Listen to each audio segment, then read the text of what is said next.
aside po dun sa leadership fund na madalas na po nating na-discuss po dito, si former DPWH Secretary Singson ay may ni-reveal tungkol dun sa Convergence and Special Support Program ng DPWH na sinasabi po niya ay nagiging isa pang category ng mga pang-scam sa flood control.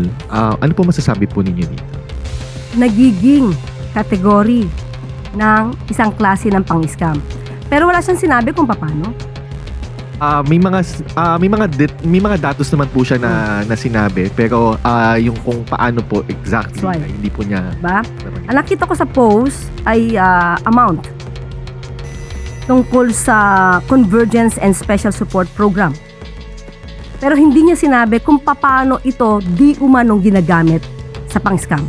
So mas maganda po sana kasi na kapag ka po tayo ay magbibigay ng anumang negatibo na pananalita, sana may kasama ito na mga basihan para hindi naman agad natin mailigaw ang ating mga kababayan.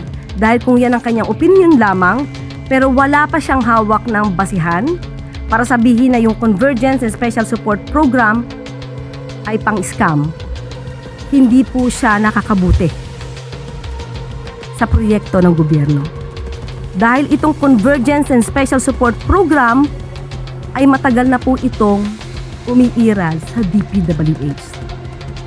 Sa ating pagkakaalam, pwede naman po niyang i-deny kung tayo yung nagkamali. Maski na nung panahon po nila ay meron na pong Convergence and Special Support Program. So dahil nga po dyan ay inalam ko mabuti mula sa DBM kung ano nga ba ito. Itong patungkol sa the Convergence and Special Support Program. Hindi po ito secret or separate na 1.1 trillion fund. Ito po ang sabi at akin na lang babasahin. It is a regular program under the Department of Public Works and Highways, with its appropriations and projects reflected in publicly available national expenditure programs, General Appropriations Acts, and other government budget documents. In fact, convergence programs did not begin under the Marcos administration, Marcos Jr. administration. The approach has existed for more than a decade, including during the tenure of former DPWH Secretary Rogelio Singson. As early as 2012, government records already referred to the DOT DPWH Convergence Program on enhancing tourism access, which supported the construction and improvement of roads leading to tourism destinations. Convergence was precisely intended to allow DPWH to provide the infrastructure requirements of programs being undertaken with other government agencies. Over the years, these have included access roads and other infrastructure supporting tourism, agriculture, education, health, national security, industries, airports, seaports, and other national priorities.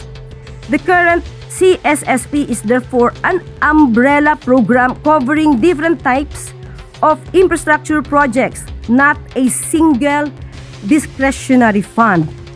The Sustainable Infrastructure Projects Alleviating Gaps or SIPAG, as well as the Basic Infrastructure Program or BIP, have likewise been lodged under this program.